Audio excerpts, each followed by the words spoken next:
The CyberWire podcast is made possible in part by listeners like you who contribute to our Patreon page. You can learn more at patreon.com/thecyberwire.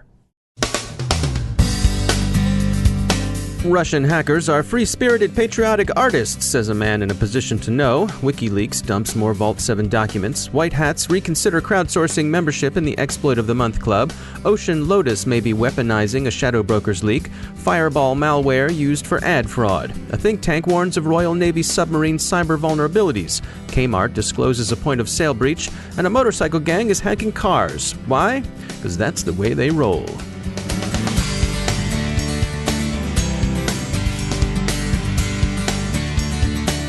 Time to take a moment to share some research from our sponsor, Cylance. They've been looking at ransomware as a service, that's RAAS, and they found that something old is new again. It's Nemesis, spelled capital N-E-M-E, capital S, numeral 1, capital S. This malicious code can be purchased in the crook-to-crook black market, and it reduces the average skid's barrier to entry into the ransomware game to, essentially, zero. It appeared in the wild this past January, and it's been advertising itself as new. But no, the binaries it generates are oldies but baddies from the long-familiar PadCrypt family. PadCrypt betrays itself by its behavior under dynamic analysis. So don't pay ransom. Instead, get protected. Visit Cylance.com/blog and check out the Threat Spotlight paper on Nemesis. Capital N-E-M-E, capital S, numeral 1, capital S. That's Cylance.com/blog. And we thank Cylance for sponsoring our show.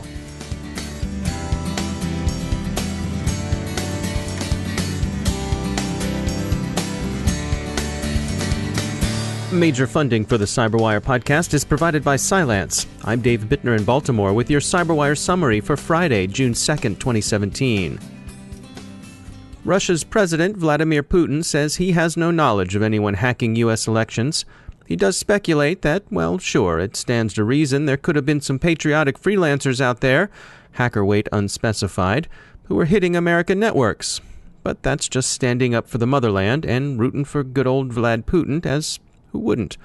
Hackers are free spirits, Mr. Putin observed, just like artists, and after all, it's a free country, and so on.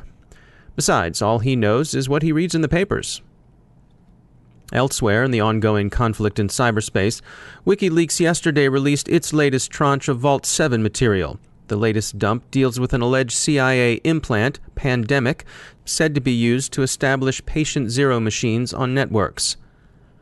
Hacker Fantastic and Zors have shuttered their crowd-funded attempt to buy an early look at the shadow broker's next exploit dump. Their hope was to have done and shared some quick remediation, but it's just too risky from a legal point of view. Sophos advises all against subscribing to the broker's Exploit of the Month Club, saying, quote, would-be subscribers should ask themselves the following before diving in. What are you going to do if they don't deliver? Ask for a refund? Report them to the ombudsman? End quote. Customer service just isn't what it used to be, especially in black market clubs.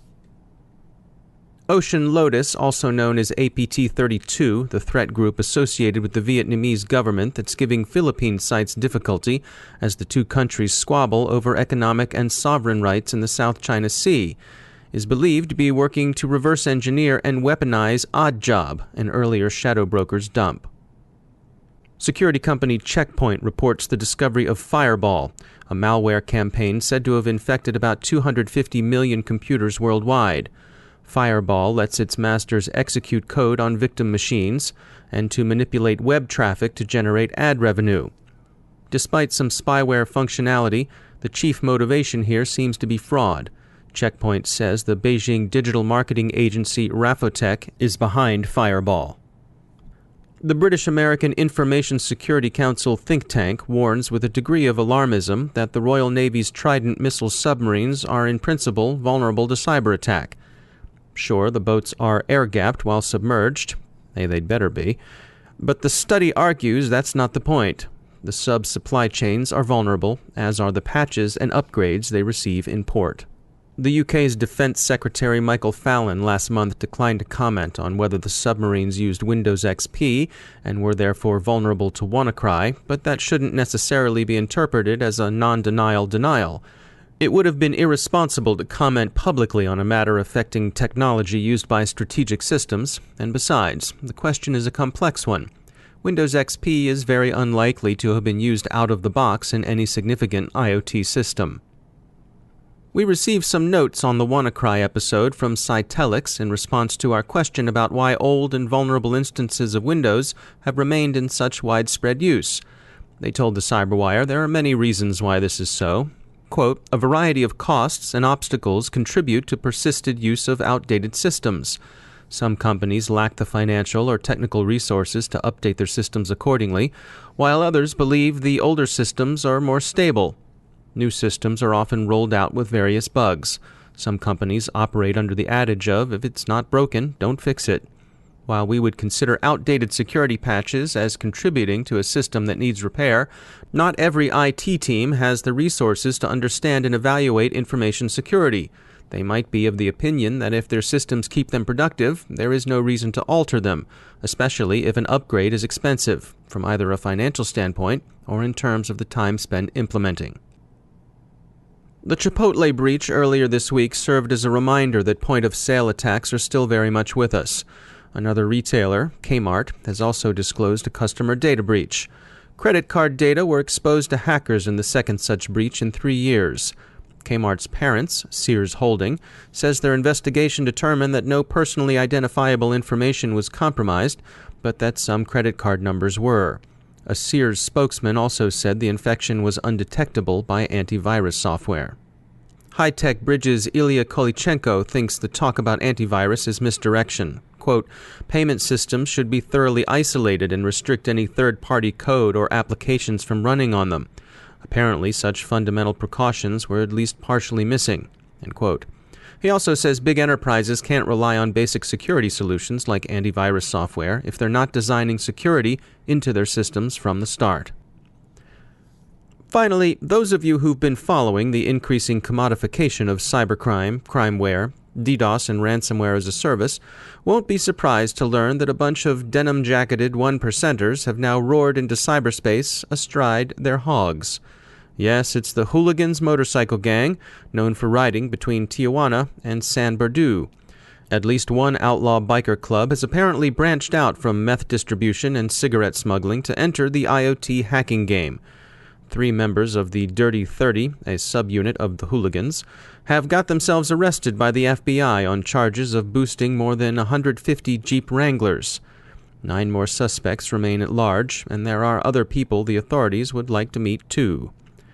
The Hooligans allegedly stole the Jeeps by hacking into a proprietary database containing replacement key codes, then syncing a replacement key code by connecting to a given vehicle's onboard diagnostics system.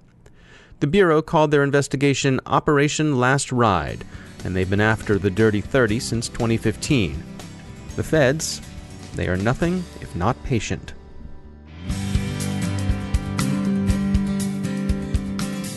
Time to take a moment to tell you about our sponsor, Recorded Future. You've heard of Recorded Future. They're the real-time threat intelligence company. Their patented technology continuously analyzes the entire web to give InfoSec analysts unmatched insights into emerging threats.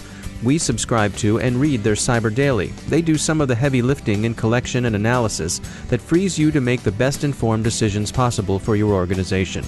Sign up for the Cyber Daily email, and every day you'll receive the top results for trending technical indicators that are crossing the web. Cyber news, targeted industries, threat actors, exploited vulnerabilities, malware, and suspicious IP addresses. Subscribe today and stay ahead of the cyber attacks. Go to recordedfuture.com/intel to subscribe for free threat intelligence updates from Recorded Future. It's timely, it's solid, and the price is right. That's recordedfuture.com/intel. And we thank Recorded Future for sponsoring our show.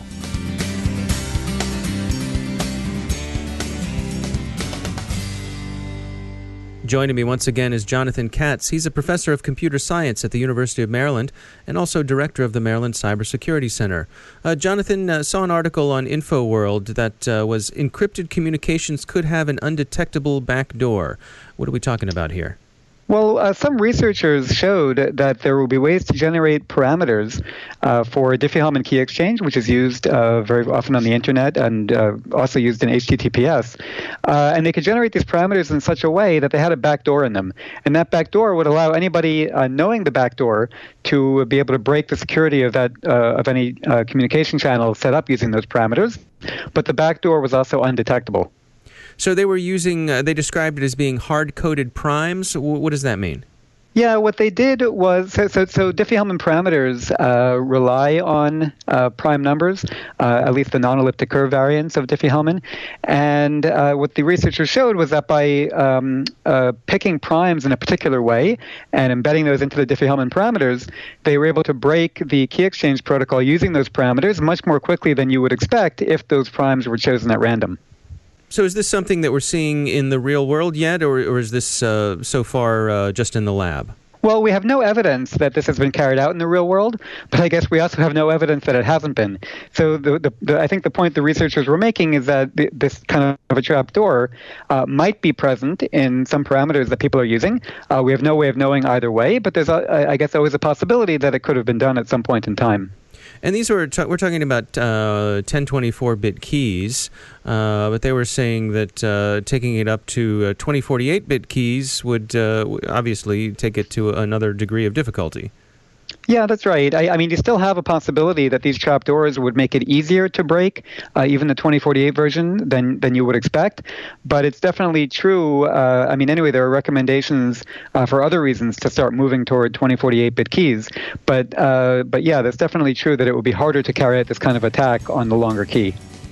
All right, Jonathan Katz, thanks for joining us. And now a few words from our sponsor, UMBC. The University of Maryland, Baltimore County, that world-class university just to our south, has a question for you. In a world where over 1 million cybersecurity jobs are unfilled, what are you waiting for? Especially if you're living in this part of the world, because a lot of those million-plus jobs are right here. UMBC grads are well prepared and in demand. Come to UMBC's information session and learn about their cybersecurity degree and certificate programs. It's Thursday, June 15th from 6 to 7:30 in the evening at the Camille Kendall Academic Center at the universities at Shady Grove in Rockville, Maryland. You can get details at umbc.edu/shadygrove/cyber/infosession. Find out how you can meet the demand for qualified and experienced cybersecurity professionals. That's umbc.edu/shadygrove/cyber/infosession. So what are you waiting for? And we thank UMBC for sponsoring our show.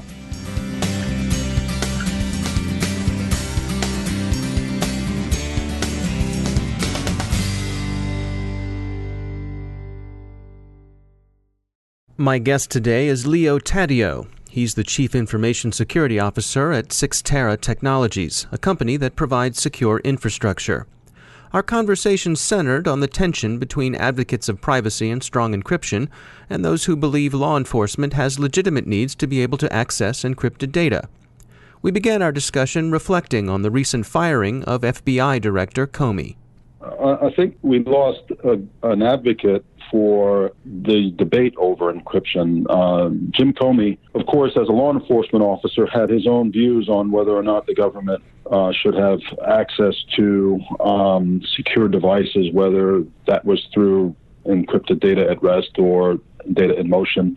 But the encryption problem in general, according to Director Comey, was something that the country needed to debate, and it wasn't for the FBI to decide. But he did want the country to debate whether or not law enforcement had the tools necessary to continue to do its mission. I think we lost an advocate with Mr. Comey.